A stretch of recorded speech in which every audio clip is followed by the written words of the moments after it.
Сәлем достар, каналыма қош келдіңіздер. Араларыңызда 99% оқырман каналымды тіркелмей көреді екен.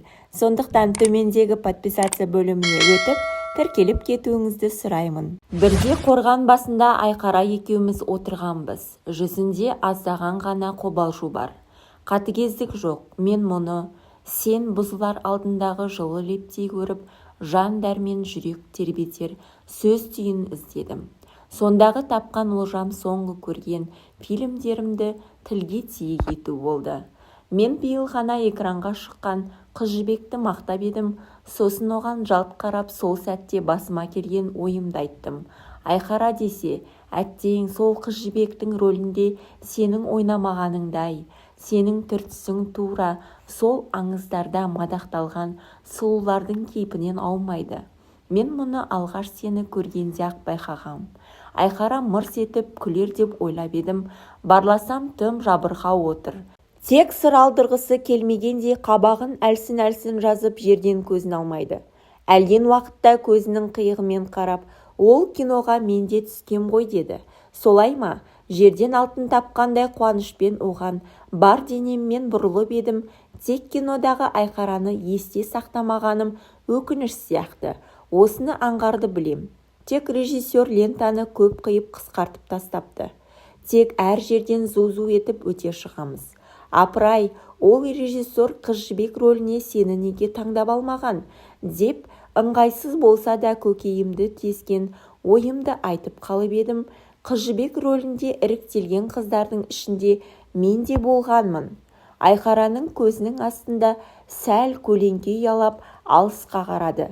Енді сөйлесем оның намысы қозғалатындай бір сәт тілім байланды. Халық ертегісіне көркі сай топ сұлудың біреуімен ғана шектелмек режиссер талғампаздығын қалай кінәлай қоярсың. Мұны Айқараның өзі де түсінеді, біледі. Тек бір кездегі сәтсіз талпынысын нардан құлағандай көріп, сол шақтағы күндеріне көңілмен қайта оралғанын байқаймын. Уыздай көркін, ішкі сарайын, өмірдегі мақсат, мұрат, мәртебе туралы ойларын өкшеп, онымен бір жола туыса түспек ынтам жеңген.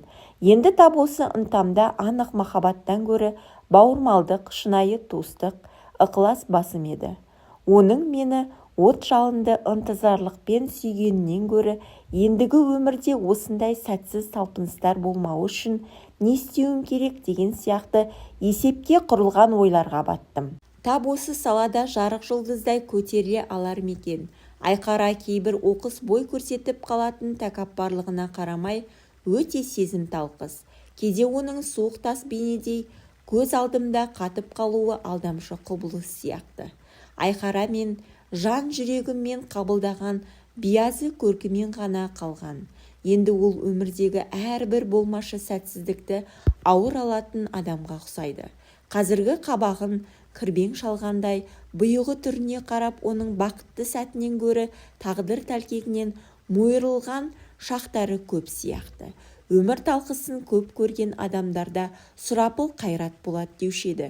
Кейде оның көз алдымда суық тас мүсіндей қарауытуы да сондықтан ба? Мен оған аяушылықпен қарадым, білем. Бейбол айтқан мәртебе деген сөз ойыма оралды. Мен өз мәртебемді ғылыми лабораториялардан көрсетемін. Мүмкін ол жөнінде Айқараның да өз түйгені бар шығар. Соны білмекке ықыласым ауды. Айқара, осы мәртебе деген не? Осы түрінен өз сұрағым бұрынғыдан да терең мәнді көрініп, сол ұғымның төңірегінде маталып қалдым. Бұл шақта өзіміздің әлі бала екенімізді, балғын әрекетіміз өзімізге зорайып, көрінетін шын өмірдің жетегіне түссек, ол біздің әлі талай шаңымызды қағып, көзімізді ашатынын ойламаппыз. Тек дүниеге көктен қараған тәкаппарлық қана бізге жолдас болыпты. Айқара менің мәртебе туралы сұрағыма көпке дейін үндеген жоқ. Күтпеген бір сәтінде кім білсін деді. Тағы біраз отырып айтқаны, адамның өмірінде шығатын бір биігі шығар. Оны неге сұрайсың? Сірә сен Қыз жібек рөлін сондай биік көргенсің ғой деймін. Ойын аңғартып қалғаныма сезіктенгендей көзін төңкере қарап, зілсіз сұрағымның төркінін аңғарып барып күлімсіреді. Оны алғашқы қадам деп қана санар едім. Қайдан білесің? Енді түсіндім, көпке шырқап өнер жұлдызы болмақшы екенсің ғой. Ендігім сәл батылдау қалжың білем. Айқара сәл күлімсіреген бойда көзін төмен түсіріп әкетті. Алғашқы сәттегі кірбең қас қабағына қайта ілігіп қалыпты. Сақ отырсам да қас пен көздің арасында ойсыз сөйлеп қалғанымды сездім. Айқара кілт бұзылып түнере қалған кезде арқам шымырлады. Айқара, менің байқауымша саған өнер жолынан гөрі ғылым көбірек ұнасатын сияқты. Өзіміз отырған сақтар қорғанын көзіммен барлағандай сөйледім. Сонда да суға кетіп, тал қармағының кері әйтпесе тап басып айтқан сөзім емес шығар деймін. Айқара басын көтеріп сәл оңдалып отырды. Күн сәулесі әппақ маңдайын жарқырата түскен. Сырғасы бойындағы сезімталдық белгісіндей сергек дірілдейді. Осы күннен бастап бір-бірімізге ашыла түстік. Ойымыздағыны ірікпей сөйлеп, өз өмір баянымыздан көп жайлы аңғартатын әңгімелерді айттық.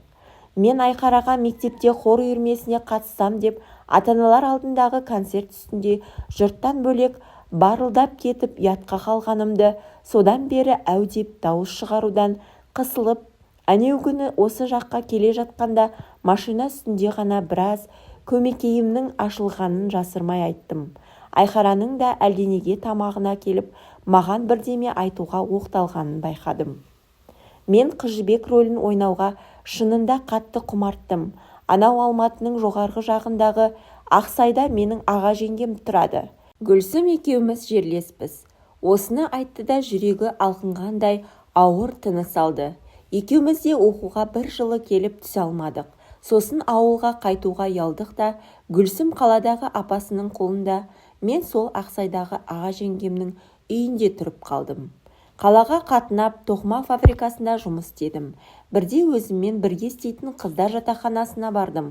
Сонда жатақхана ауласында ары-бері өткендерді көзімен сүзіп жүрген бір қасқабас адамды қыздар терезеден нұсқап, «Әй мынау, кәрі бойдақты қараңдар!» Өткен кеткеннің бәрін ескелегендей тұмсығын көтере қарайды деп, мәз-мейрам болып шуласып сықылықтасты.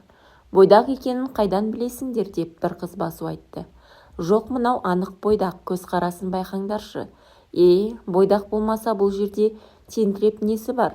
Жүргеніне 2-3 күн болды, десіп оған бой бермеді. Менің байқауымша жаңағы кісіде бір байсалдылық бар.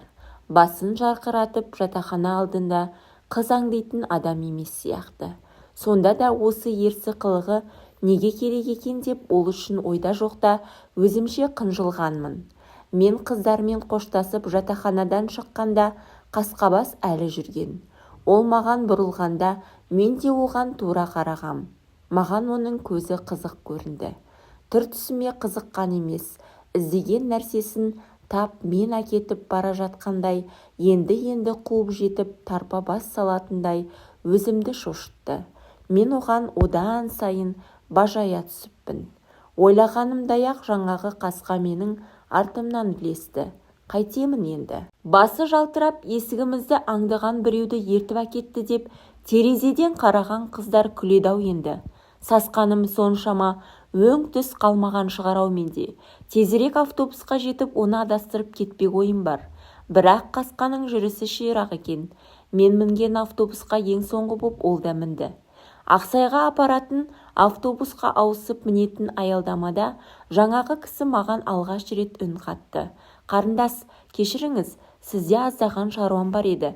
Менде не жұмысыңыз бар?» деп ұрсып тастайын деп көзімен ата қарасам, бұл кісідегі бөгдей байсалдылықты тағы байқадым. Тап маған жаман ойы жоқ сияқты. Сонда да болса, не шаруаңыз бар еді менде, деп бірақ ақырын айттым. Мен Қазақ киностудиясының қызметкерімін. Біз өзімізге керек адамды осылай көшеде тауып алатынымызды естіген шығарсыз дейді. Естуін естігенмін, бірақ тап қазір көз алдым тұманданып, күтпеген жайт соншама ерсі көрінді. Кейін жатақханада қыздар осы қасқабастың Қыз Жібек рөліне ойнайтын адам іздеп жүргенін естігенде бәрі естерінен танды. Бірақ қасқабас сол рөлге лайықты деп мені ерткенін бірден айтқам жоқ. Киностудияға алғашқы күндері жай барып жүрдім. Мұнда басқа да қыздар көп екен. Олардың да көңілі мен сияқты алып ұшпа. Енді біздің ішімізден біреуімізді іріктемек екенін білдік. Қай бақыттымыз жібек рөлін ойнамақпыз. Егер әуел бастан-ақ басқа біреуді алса ғой ештеме емес еді. Қарасаңшы, ең лайықтысы болып мен іліндім. Бірақ мені бекітетін ең үлкені ол кезде жоқ екен. Көңілім көл-көсір болып, біраз уақыт жүріп қалдым. Қасқабас нағыз олжалы адамдай мені көрсе езуін керіп қояды.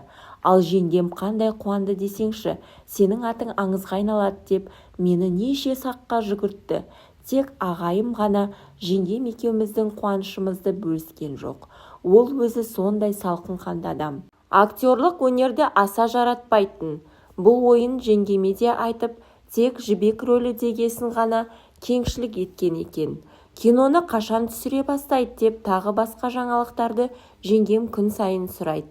Ал ағайым тіс жарып үндемейді. Тіпті менің немен болып жүргенімді білмейтін сияқты. Тек оқта-текте бір назарынан бұл қыз шынында да жібек рөліне лайықты сұлу ма деп аңғарып қарайтынын байқадым. Менің көңілім күннен күнге өсе түсті. Рөлге бір жола бекітілмесем де маған лайықты көйлек көншек бәрі тігіліп жатқан. Тек бекітетін үлкен кісі жоқ. Қуанышым сондай, біраз күннен соң ондай адамның барын да ұмытып кетіппін. Енді бөгесін жоқтай жібектің сөздерінде жаттауға өзімше кіріскенмін. Сондағы жиылған қыздар бәріміз үлкен кісінің арамызға келіп, бәрімізді бақылағанын білмейде қалыппыз. Ол елеусіз біреу болып қана жүріпті. Мені емес оның басқаны таңдағанын естігенде мен қайттым десеңші. Қалған қыздармен бірге эпизодтық рөлдерде ойнайсың дегенін елеңде қылғам жоқпын. Ағам жеңгемнің үйіне бармай тура ауылға тарттым. Әке-шешеме де сыр берместен 3 күн бас көтерместен жаттым. Артымнан жеңгем келіп жетті.